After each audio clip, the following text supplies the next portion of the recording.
Hello guys, मेरा नाम है मोहित शर्मा और मैं आर के 2018 के एग्ज़ाम से एन मैकेनिकल की पोस्ट पे सेलेक्ट हुआ था।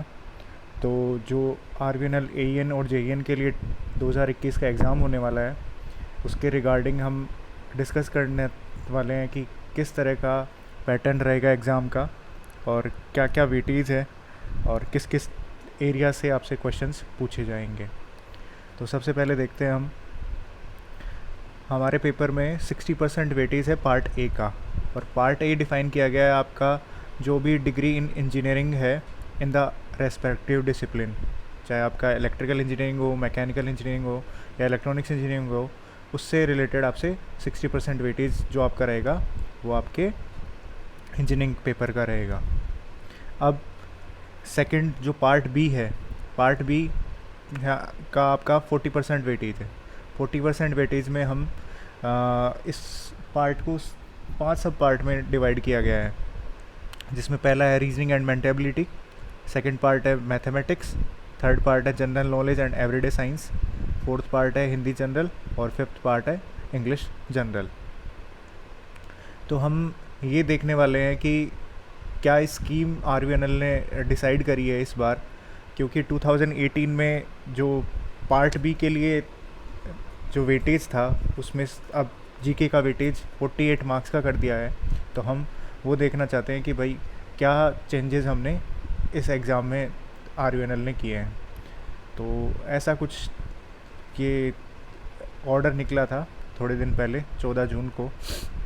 उसमें आपका जो पार्ट ए है प्रोफेशनल नॉलेज का, वो आपका 60 नंबर ऑफ़ क्वेश्चंस रहेंगे 120 मार्क्स के, मतलब 2 नंबर का एक क्वेश्चन रहेगा और इसके लिए टाइम डिसाइडेड रहेगा 60 मिनट्स। ये सिमिलर टू 2018 पैटर्न है। इतना ही 1 घंटे का टाइम 2018 के पेपर में मिला था और 2021 में भी उतना ही है। 1 घंटे के बाद में आपकी जो पार्ट ए टेक्निकल पेपर है वो आपका गायब हो जाएगा, वो सबमिट हो जाएगा। उसके बाद में आपको पार्ट बी स्टार्ट करना है। पार्ट बी में देखते हैं हमारा रीजनिंग एंड मेंटेबिलिटी में 8 क्वेश्चन है और 8 ही मार्क्स का है, मतलब टोटल पार्ट बी में देखा जाए तो टोटल 80 क्वेश्चंस है और 80 मार्क्स के, और टाइमिंग है हमारा 60 मिनट्स। इसमें फर्स्ट पार्ट देखते हैं रीजनिंग का। रीजनिंग 8 नंबर का हो गया। सेकंड पार्ट है हमारा जीके, जिसमें रिलेटेड टू राजस्थान 36 मार्क्स का है, 36 नंबर ऑफ़ क्वेश्चंस है। और सेकंड हमारा जो वर्ल्ड और इंडिया और एवरीडे साइंस से रिलेटेड है वो 12 मार्क्स का है, 12 क्वेश्चंस हैं। फिर हम थर्ड पार्ट देखते हैं। थर्ड पार्ट हमारा हिंदी जनरल है, वो भी 8 क्वेश्चन 8 नंबर का। और फिर उसके बाद इंग्लिश जनरल है, 8 क्वेश्चन 8 नंबर का। और सबसे लास्ट में है मैथमेटिक्स, वो भी 8 क्वेश्चन 8 नंबर के। तो पार्ट बी के लिए भी आपको 60 मिनट्स मिलेंगे और मार्क्स रहेंगे आपके 80 मार्क्स, यानी कि 80 नंबर ऑफ़ क्वेश्चंस है और 80 मार्क्स के क्वेश्चंस रहेंगे। अब देखते हैं, मैं मैकेनिकल इंजीनियरिंग के लिए पार्ट ए के लिए जो टेक्निकल पेपर है उसके लिए अलग से वीडियो बनाऊंगा कि क्या क्या टॉपिक से क्वेश्चंस पूछे गए थे। और बाकी मैंने अपने फेसबुक पे काफ़ी क्वेश्चन शेयर कर रखे हैं मैकेनिकल इंजीनियरिंग से जो 2018 में क्वेश्चंस पूछे गए थे। तो ये जो वीडियो होने वाला है वो पार्ट बी के टॉपिक्स के लिए होने वाला है कि किन किन टॉपिक्स से पिछली बार सवाल पूछे गए थे और 2018 और 2021 के पैटर्न में जो चेंज होने के बाद में हुआ है, तो क्या क्या क्वेश्चंस कौन कौन से टॉपिक से पूछे जा सकते हैं वो हम देखने वाले हैं। तो सबसे पहले हम देखने वाले हैं रीजनिंग एंड मेंटेबिलिटी के लिए। रीजनिंग एंड मेंटेलिबिलिटी के लिए सबसे पहला टॉपिक है हमारा पजल। पजल के हमारे 4 क्वेश्चंस रहेंगे। पजल के 4 क्वेश्चंस रहेंगे। जो पिछली बार 2 पजल आई थी, इस बार 1 पजल का है चांस, क्योंकि नंबर ऑफ़ क्वेश्चंस 8 ही रह गए हैं। बाकी सिलोजिज्म, जैसा हमने वेन डायग्राम पढ़ते हैं, सिलोजिज्म वैसा ही होता है जैसे, क्योंकि हमारा एग्ज़ाम IBPS कंडक्ट करवा रहा है तो सिलोजिज्म में और ये जो भी पजल वगैरह रहेगी ये बैंकिंग पैटर्न पे रहेगी। सिलोजिज्म हो गया तो जैसे कि some players are cricketers, all cricketers are footballers, इस टाइप में जो क्वेश्चंस आते हैं वो सिलोजिज्म के आएंगे। अगर हम अलॉट करें तो 4 क्वेश्चन हमारे रिलेटेड रहेंगे पजल के। बाकी 4 क्वेश्चंस इन टॉपिक्स में डिवाइडेड रहेंगे। तो मैंने अरेंज किया है कि किस ऑर्डर में हो सकते हैं क्वेश्चंस, कि किस टॉपिक से ज़्यादा क्वेश्चन पूछे जा सकते हैं, तो वो मैं बताने वाले हूँ। सिलोजिज्म हो गया एक, तो फिर उसके बाद में अल्फ़ा न्यूमरिक सीरीज़ हो गई। अल्फ़ा न्यूमरिक सीरीज़ में मतलब नंबर वाली सीरीज़ भी हो सकती है, लेटर वाली सीरीज़ भी हो सकती है और कंबाइंड भी हो सकती है। कि 3 आपको स्टेप्स दे दिए कि हमारा 4th स्टेप क्या होगा, मतलब जैसे PQ QR RS ST इस टाइप में। फिर आता है ऑड वन आउट।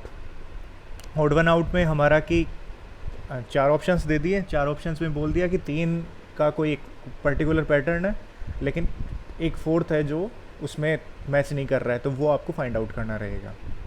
फिर आता है कोडिंग डिकोडिंग। पर्टिकुलर जो अल्फ़ाबेट या नंबर्स एक दूसरे में कोड करे जा सकते हैं, वो कोडिंग डिकोडिंग के क्वेश्चंस भी आ सकते हैं आपके। लास्ट वन है ब्लड रिलेशन।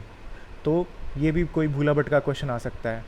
मेरे हिसाब से जिस तरह का 2018 का पेपर रहा था, उसमें 2 पजल रही थी और बाकी अदर इन टॉपिक्स सिलोजिज्म और अल्फ़ा न्यूमरिक सीरीज से क्वेश्चन थे। तो मेरे अकॉर्डिंग पजल के अगर मैं 4 क्वेश्चन अलॉट करूं तो सिलोजिज्म और अल्फ़ा न्यूमरिक सीरीज और ओड वन आउट तक आपके बाकी 4 क्वेश्चंस रहेंगे, क्योंकि टोटल नंबर ऑफ क्वेश्चंस 8 ही हैं। तो इतना हो जाएगा। For the safety purpose coding decoding और ब्लड रिलेशन कर सकते हैं। इतना टोटल 8 क्वेश्चंस इन सारे टॉपिक्स में से ही रहेंगे। ठीक है, अब देखते हैं हम आगे। दूसरा सब्जेक्ट है मैथमेटिक्स। मैथमेटिक्स जैसा कि सिलेबस में भी बोला गया है 12th लेवल की है। तो 12th लेवल में क्या क्या कौन कौन से टॉपिक से क्वेश्चन पिछली बार 2018 में आए थे और 2021 में क्या पैटर्न रह सकता है, वो हम देखने वाले हैं। 3D geometry. 3D ज्योमेट्री के क्वेश्चंस पिछली बार आए थे, जिसमें प्लेन के क्वेश्चंस हो गए आपके कि 2 प्लेन की इक्वेशन दे रखी है, बताओ इनमें एंगल कितना है। फिर दूसरा हो गया कि कोई पर्टिकुलर पॉइंट दे दिया और 3D लाइन की इक्वेशन दे दी, उससे पूछा कि इसकी परपेंडिकुलर डिस्टेंस कितनी है। इस तरह के क्वेश्चंस आए हैं। दूसरा वेक्टर्स हो गया। फिर तीसरा differential equation, differentiation and integration, inverse trigonometry, matrices and determinant. Total 8 question रहेंगे आपके मैथमेटिक्स से। तो ये 8 मार्क्स 12th में जो आपने जिस तरह की मैथमेटिक्स पढ़ी है उस तरह के क्वेश्चंस रहेंगे। तो ये आपके 8 मार्क्स बिल्कुल आपके सही होने चाहिए अगर आपको अच्छा स्कोर करना है एग्ज़ाम में। यहाँ पे आप चांस नहीं ले सकते। और 3D ज्योमेट्री के क्वेश्चंस आएंगे ही आएंगे। आपको अगर आपको पता नहीं है कि भाई 12th मैथ से क्या क्वेश्चन आने वाले हैं, तो आप वहाँ पे ब्लैंक हो जाएंगे। तो इसलिए ये बताना ज़रूरी है। 3D ज्योमेट्री में आपके प्लेन से इक्वेशन, प्लेन इक्वेशन और इक्वेशन ऑफ स्ट्रेट लाइन, ये आपको पढ़ना है। बाकी ये टॉपिक्स से क्वेश्चन आए हैं। डिफरेंशियल इक्वेशन में इंटीग्रेशन का यूज़ करते हुए कि इस डिफरेंशियल इक्वेशन का क्या सॉल्यूशन होगा, वो चीज़ें पूछी गई है। इनवर्स ट्रिग्नोमेट्री के भी क्वेश्चंस थे। इनके क्वेश्चंस भी जैसे मैंने मैकेनिकल के अपने फेसबुक पे शेयर कर रखे हैं, तो नॉन टेक पार्ट के क्वेश्चन भी जो 2018 में आए थे वो मैं शेयर कर दूँगा। अब बढ़ते हैं हम नेक्स्ट सब्जेक्ट की तरफ। Next subject general knowledge. जितना कम सिलेबस इसका दिख रहा है आपको देखने में, ऐसा कुछ नहीं है। ये 48 मार्क्स का हमारा सब्जेक्ट है, जिसमें 48 नंबर ऑफ क्वेश्चंस पूछे जाएंगे। हर क्वेश्चन 1 नंबर का रहेगा। सबसे मेन फोकस रहेगा राजस्थान के करंट अफेयर पे। मेनली राजस्थान के करंट अफेयर से पूछा जाएगा। और करंट अफेयर भी कौन सा आपको करना है, 2020 और 2021 का। 2020 से क्वेश्चन आएंगे। हमारे टाइम भी 2018 के पेपर में 2017 से क्वेश्चन आए थे कि इस तारीख को ये हुआ था, तो इस तारीख में जो ये घटना घटी है, तो उससे रिलेटेड चीज़ें क्या ऑप्शंस में से सही हैं। जैसे सूर्य किरण हमको पूछा गया था। सूर्य किरण जो एक्सरसाइज है वो भारत और किसके बीच में हुई, इतनी तारीख को हुई है, वो ये बताते हैं और फिर पूछते हैं कि भारत और कौन से कंट्री के बीच में हुई है। ऐसे ही जैसे दूसरा है इंडिया एंड वर्ल्ड जीके। तो इंडिया से रिलेटेड जो भी है, वर्ल्ड जीके में इतना नहीं जाएंगे, इंडिया का जीके पूछ लेंगे आपसे। तो हमने देखा था कि हमारा 36 मार्क्स अलॉटेड है राजस्थान के लिए। राजस्थान का जो भी करंट अफेयर है 36 मार्क्स का रहेगा। बाकी 12 मार्क्स ये दोनों सब्जेक्ट रहेंगे, इंडिया एंड वर्ल्ड जीके और जनरल साइंस, इन टॉपिक्स से रहेंगे। जनरल साइंस में जिस तरह से पिछली बार एक क्वेश्चन आया था कि राजस्थान गवर्नमेंट ने एक हेल्थ के लिए ऐप लॉन्च करी है, तो वो कौन सी है, तो निदान ऐप थी। तो ये मोस्ट ऑफ द ये पार्ट है करंट अफेयर्स का ही, लेकिन ये एक तरह से मान सकते हैं हाँ कि भाई जनरल साइंस से है या इस तरह से। तो ये 12 मार्क्स का रहेगा आपका। तो 48 मार्क्स के क्वेश्चन रहेंगे आपके, 48 क्वेश्चंस 48 मार्क्स के। तो इस पे आपको अच्छे से फोकस करना है, क्योंकि आपका 48 आउट ऑफ 80 60% आपका जीके हो गया। तो सबसे ज़्यादा फोकस अगर किसी भी इंसान को करना चाहिए तो वो जनरल नॉलेज है, क्योंकि जीके आपका सबसे ज़्यादा मार्क्स का है। बाकी क्वेश्चंस आप आराम से कर सकते हैं, एक बार सरफेस से भी आप पढ़ लेंगे बाकी सब्जेक्ट्स को, जैसे रीजनिंग, हिंदी, इंग्लिश, तो आप आराम से क्वेश्चंस हिट कर सकते हैं। अब चलते हैं नेक्स्ट सब्जेक्ट की तरफ। नेक्स्ट सब्जेक्ट है हिंदी जनरल। जो हिंदी ये 10th लेवल की रहेगी हमारी, 10th लेवल की हिंदी और इंग्लिश दोनों। सबसे पहले है इसमें क्वेश्चन पूछे जाएंगे। टोटल नंबर ऑफ़ क्वेश्चंस हैं अलॉटेड है हिंदी को 8 क्वेश्चंस, 8 नंबर के, हर क्वेश्चन 1 नंबर का है। तो पैसेज जो आया था पिछली बार एक पैसेज में 4 क्वेश्चन थे, एक पैसेज में 4 क्वेश्चन थे। तो आपके पैसेज में आपका 4 क्वेश्चंस रहेंगे। आपको आराम से उस पैसेज को पढ़ना है, जो गद्यांश बोलते हैं हिंदी में। तो गद्यांश को आराम से पढ़ना है और आराम से आपको क्वेश्चंस के आंसर देने हैं। एक बार आपने पैसेज को अच्छे से पढ़ लिया तो आपको ज़्यादा दिक्कत नहीं आएगी क्वेश्चंस का आंसर करने में। दूसरा था पर्यायवाची शब्द, कि जैसे हमारे पूछा था कि भाई आँख के इनमें से 4 ऑप्शन दे दिए, कौन सा पर्यायवाची है इसका, नेत्र, नयन, इस टाइप में। दूसरे आते हैं समानार्थी शब्द, जैसे सुधा का पूछा था, सुधा का अर्थ क्या है निम्न में से, तो अमृत होगा। तो इस तरह से क्वेश्चन थे। फिर आता है शुद्धिकरण वाक्यम वर्तनी शुद्धि। तो शुद्धिकरण में कि वाक्य में बताओ, जैसे स्पॉट द एरर हम इंग्लिश में करते हैं, वैसे इस तरह से कि भाई वाक्य में कहाँ पे अशुद्धि है, कौन से अंडरलाइन मार्क में है। जैसे A B C D 4 options बना देंगे कि इसमें अशुद्धि, इसमें अशुद्धि, इसमें अशुद्धि, इस टाइप में। या वर्तनी में कि जो हमारा हिंदी स्पेलिंग रहता है उसमें क्या अशुद्धि है, इस टाइप के क्वेश्चन। मुहावरे हम लोकोक्तियाँ, इससे भी क्वेश्चन आए थे, जैसे ईद का चांद होना या हाथ कंगन को आर से क्या, इस टाइप में इनका क्या अर्थ है। तो 4 ऑप्शन, या 4 ऑप्शन तो नहीं, IBPS में 5 ऑप्शन प्रोवाइड करे जाते हैं। तो आप आराम से देखोगे हिंदी के पेपर में, अगर कोई नॉन हिंदी बैकग्राउंड या इंग्लिश मीडियम से ही रहा है तो भी आराम से पहचान सकता है, लेकिन आपको थोड़ी सी प्रैक्टिस करनी पड़ेगी।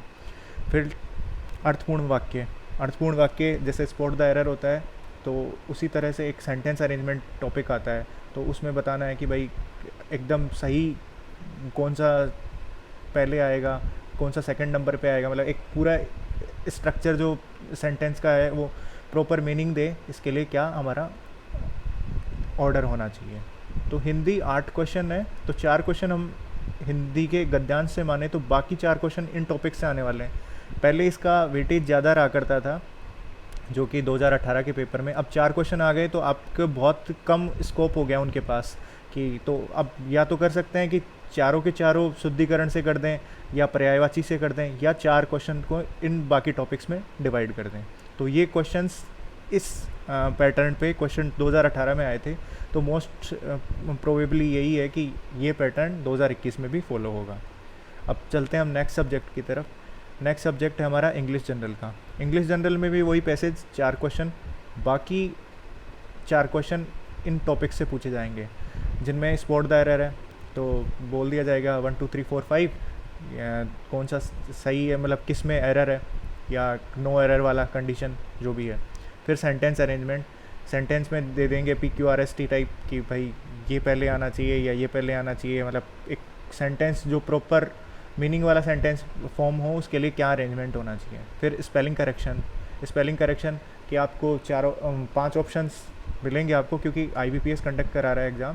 तो 5 ऑप्शन में से स्पेलिंग किस में सही है, मतलब करेक्ट स्पेलिंग वाला वर्ड कौन सा है, वो चीज़ आपको चूज करनी रहेगी। सिनोनिम एंटोनिम पिछली बार नहीं पूछे गए थे, लेकिन मेरे को लगता है कि अगर 4 क्वेश्चन पूछने हैं पैसेज के अलावा, तो ये हमारे टॉपिक्स हो सकते हैं जिनमें से क्वेश्चंस पूछे जाएंगे।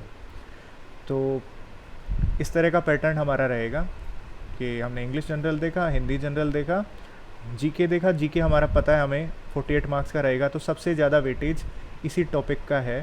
तो आप बाकी सब्जेक्ट्स ऐसे बिल्कुल छोड़ नहीं सकते, खासकर मैथमेटिक्स, क्योंकि मैथमेटिक्स 12th लेवल की है। तो 12th लेवल में जैसे 3D वगैरह और ये बाकी टॉपिक्स हैं, इनसे क्वेश्चंस आएंगे। बाकी रीजनिंग एंड मेंटेबिलिटी में पजल से 4 क्वेश्चन रहेंगे और बाकी इन टॉपिक से 4 क्वेश्चन रहेंगे। तो इस तरह से आप फोकस कर सकते हो अपने सब्जेक्ट्स पे। थैंक यू वीडियो को देखने के लिए।